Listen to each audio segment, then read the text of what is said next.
안녕하세요, 여러분. 아이를 바꾸는 시간의 닥터 김지훈입니다. 제가 지난 몇 년 동안 개인적인 일이 많아서 영상을 못 올렸습니다. 이제부터는 틈틈이 올릴 예정이니 많은 관심 부탁드립니다. 오늘 준비한 내용은 이 사회성에 대해서인데요. 이 영상을 클릭하신 분들은 아마 어린이집, 뭐 유치원 아니면 초등학교 다니는 자녀가 있는데, 뭐 아이가 다른 아이들과 좀 잘 못 어울린다던가 아니면 사회성에 대해서 지적을 받아서 네, 클릭을 하셨으리라 생각을 하고 있고요.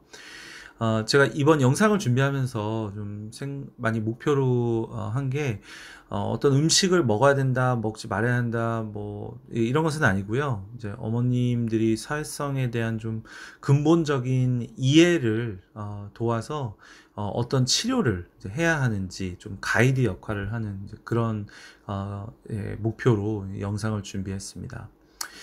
네, 그럼 이것으로 한번 시작을 해 볼게요. 이게 맘스 카페에서 제가 읽은 글인데요. 예, 어린이집에서 연락이 왔는데 다른 아이들은 뭉쳐서 같이 놀고 있고 저희 아이는 혼자서 만 장난감을 갖고 놀아요. 네, 학교에서 참여 수업을 보고 나는 많은 충격을 받았습니다. 아, 자, 이 다른 문의입니다. 아이의 청각 테스트도 정상입니다. 근데 수십 번 불러도 아이가 쳐다보질 않아요. 몇 번 불러도 소리를 질러도 소용이 없습니다. 네, 여러분들 혹시 이런 비슷한 상황을 체험을 하신 경우이신가요? 네. 그리고 만약에 이런 경우라면은 아니면 뭐 또 다른 사회성 관련된 문제라면 여러분들은 어떤 치료 방법 혹은 어떻게 대처를 하시겠습니까? 제가 몇 가지 이제 예를 이제 여기 들어볼 텐데요. 첫 번째는 이제 심리 상담, 뭐 놀이 치료, 아이들마다 성장 시기가 다를 수 있으니까 그냥 좀 발달이 느린 아이라 생각을 하고 아이한테 그 딱 맞는 놀이를 좀 찾아준다면 성장에 도움이 돼서 사회성이 좀 좋아지지 않을까.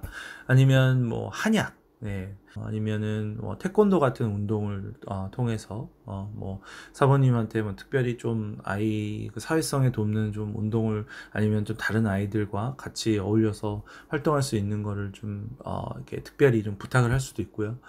뭐 집에서 강아지를 키우실 수도 있고 또 아이가 만약에 좀 스트레스에 예민한 것 같다면은 좀 아이와 아빠가 좀 같이 많이 놀 수 있는 시간을 마련한다던가 뭐 다양한 이런 방법들이 있겠죠. 뭐 집에서 뭐 아이가 뭐 영양학적으로도 접근을 할 수 있고요. 뭐 아이가 피자를 좀 좋아한다면은 그걸 줄이고 뭐 좀 미역국을 좀 더 많이 먹는다거나. 예, 근데 정말 이런 것을 한다고 해서 여러분들은 아이의 사회성이 좋아질 수 있다고 확신을 하시나요? 예, 그럼 뭔가 메커니즘이 있겠죠. 예. 그래서 우선은 우리가 이 사회성이라는 문제를 풀기 위해서는 좀 가장 원점으로 돌아가서 사회성이 무엇인가를 좀 예, 따져볼 필요가 있어요. 아마 저희 세대 때 남자분들한테 "사회성이 무엇이냐?"라고 물어본다면은 뭐 어떤 분들은 뭐 "사회성은 의리지."라고 예 답하시는 분들도 있으실 거예요. 예, 물론 틀린 말도 아니죠. 예, 충성, 뭐 의리 이런 게 그 사회 관계에서 뭐 당연히 중요하고요. 하지만 뭐 어떤 경우는 사회성이 또 외모도 중요하다고 볼 수도 있어요. 예, 애들끼리 뭐 같은 부류끼리 어울린다고 하죠. 또 사회성은 어찌 보면 조합도 중요하다고 생각을 할 수 있어요. 예, 뭐 엉뚱한 애도 있고 까불쟁이도 있고 욕심쟁이, 뭐 순돌이 이렇게 좀 골고루 섞여 있을 때 사회성이 더 발달을 하고 예, 또 아이의 그런 전체적인 그런 그 휴머니즘에 도움이 되지 않나. 예. 그래서 생각해 보면은 사회성이라는 것이 간단한 것이 아닙니다. 예. 마치 그런 퍼즐의 조각들이 모여 한 그림을 만드는 것처럼 상당히 많은 요인들이 있다고도 볼 수가 있어요. 예. 근데 이런 것들이 상당히 중요한 게 좀 적절해야 돼요. 예. 적절한 배려, 예, 적절한 적극성, 예, 적절한 호기심, 적절한 협조, 두려움, 적절한 리더십, 예, 적절한 어휘력, 예, 이 모든 것들이 좀 조금씩이라도 뭐 하나라도 좀 이렇게 부족하다면 이 사회성이라는 게 뭐 잘 만들어질 수가 없다고 볼 수 있죠. 그래서 우리가 부모한테 아이가 정말 사회성이 좋다라고 칭찬하는 것이 정말 어찌 보면 최고의 칭찬이라고 할 수 있는 이유가 사회성이야말로 이런 많은 것들을 아이가 적절하게 갖고 있다라는 것인 거죠. 예. 제가 오늘 좀 말씀드리고 싶은 건 여기 신경학적으로 이 생물학적으로 사회성의 핵심, 사회성의 중심은 바로 공감입니다. 네. 왜 공감이 가장 근본적인지를 설명을 드리자면 이 사진을 제가 예를 하나 들게요. 이 사진을 보셨을 때 여러분들은 어떤 느낌을 드시나요? 네. 잠시 보시고요.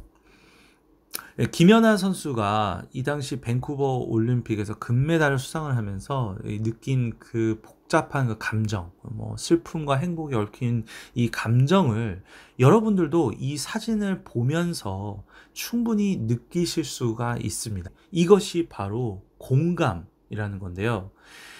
우리의 뇌는 이렇게 보는 것만으로도 공감을 할 수 있는 능력을 갖고 있습니다. 네.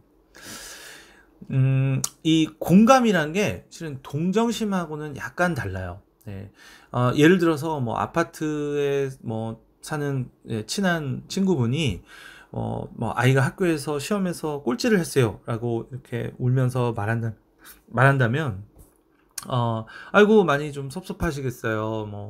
뭐 이렇게만 말을 툭툭 던지는 것은 공감은 아니고 이거는 동정을 하는 겁니다. 예. 그래서 영어로 그 동정심 이라는 것을 sympathy라고 하는데 sim은 라틴 언어로 같이, 같은이라는 말이에요. 그리고 pathos는 마음을 뜻해서 이제 같은 마음을 갖는다. 예. 라는 뜻이죠. 예. 반면 empathy, 공감이란 것은 라틴어로 inside, 안으로, 그 마음을 내 안으로 느낀다라는 것이죠. 그래서 내가 체험을 하는 것처럼 그 사람의 마음을 내가 느낀다라는 것입니다. 네. 근데 우리가 이 공감을 우리는 할 수 있다는 것이죠. 그렇다면 이 사회성의 이 핵심인 공감 능력을 진화론 관점에서 잠시 보시면은 조금 이게 왜 아이들한테 사회성이 어떻게 발달을 하는지를 좀 더 이해를 하실 수 있을 거예요. 우선 이 파충류, 악어, 거북이, 도마뱀 같은 동물들은 자식들을 어떻게 낳죠? 네, 알을 낳죠. 예, 근데 생각을 해보면은 알을 낳는 동물들은 자식들이 태어나고 나서 돌보는 과정이 없어요. 뭐 우리 인간의 기준으로 비교를 하자면 그냥 엄마가 아이를 낳는 순간 그래 네 인생 네가 알아서 하고 엄마는 이제 간다 뭐 이제 그런 거예요. 예. 그러니까 이 거북이가 알을 낳고 모래를 덮어주는 것까지가 자기 자식들을 위한 마지막 배려입니다. 하지만 강아지, 소, 돼지와 같은 이 포유류는 좀 달라요. 이런 동물들은 자식을 낳고서부터 이 아이를 위해서 희생하고 애를 돌보는 것이죠. 그래서 어머님들은 뭐 당연히 그 아이를 위해서 뭐든지 다 이제 희생을 하고 하잖아요. 근데 그 희생하는 과정이라는 게 실은 그 이제 공감을 하기 때문에 가능한 겁니다. 아이의 그런 사소한 표정서부터 바디랭귀지, 아이의 움직임을 우리가 읽으며 공감을 해가며 아이가 배고픈지, 뭐 오줌을 쌌는지, 뭐 꿀꿀한지, 뭐 이런 거를 다 공감을 하죠. 순간순간. 그래서 이 공감이라는 것은 이 포유류와 그 이후로 진화한 동물들이 실은 자식들의 생존을 돕는 핵심적인 역할을 하는 것이라고 볼 수가 있어요. 그렇다면 이 파충류와 포유류는 이렇게 서로 극과 극인데 뇌 구조에서는 어떤 차이가 있을까요? 간단하게 설명드리자면 파충류의 뇌는 생존을 유지하는 데 가장 기초적인 기능, 심장 박도수, 뭐 숨쉬기, 신체 온도 조절, 균형 감각 이런 기능 등을 담당하는 뇌 부위를 소유하고 있고요. 강아지, 소, 돼지, 원숭이와 같은 포유류는 소셜 본딩, 사회 유대를 통해 생존을 돕는 그 림빅 시스템, 변형계라는 뇌 부위를 추가로 가지고 있고요. 그리고 인간은 여기서 추가로 이제 대뇌를 가지고 있지 않습니까? 여기서 제가 좀 전달하고자 하는 키 메시지는 바로 여러분들이 아이들에게 개선하고자 하는 이 사회성이란 것이야말로 생물학적인 또 진화론적인 바탕이 있고, 또 공감이란 능력은 이 대뇌로부터 실행이 된다는 것입니다. 이 대뇌가 없이는 공감이 불가능하기 때문에 사회성이라는 게 이루어질 수가 없다는 것이죠. 음. 물론 이 얘기를 들으시는 분들 중에서는 아니 아이가 뭐 뇌는 다 멀쩡하고 뭐 교육을 잘못 받았거나 그냥 성격이 안 좋거나 뭐 그래서 사회성이 안 좋을 수도 있지. 네. 뭐 당연히 가능합니다. 네. 당연히 아이의 뇌는 다 멀쩡하고 좋은데 그냥 환경, 뭐 아이가 외동이고 또 뭐 주변에서 뭐 폭력만 보고 자랐다거나 뭐 그러면 당연히 사회성이 좀 안 좋을 수가 있죠. 예. 그래서 이거를 저는 좀 이렇게 생각을 하면 좀 사회성의 문제를 푸는데 좀 더 도움이 되실 것 같아요. 어느 날 컴퓨터가 고장 나서 켜지질 않아요. 네. 컴퓨터가 고장 나면은 여러분들이 문제를 파악을 할 때 뭐 이 문제를 두 가지 분류로 나눠요. 네. 하드웨어의 문제냐 아니면 소프트웨어의 문제냐.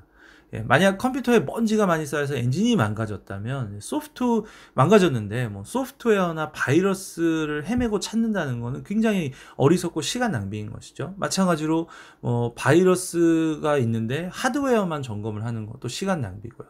그래서 두 가지를 다 점검을 해야 된다는 거죠. 예, 근데 이제 대부분의 부모님들은 문제점이 이 사회성의 문제가 있을 때 이 소프트웨어, 이 환경에서만 문제를 찾으려고 그래요. 네.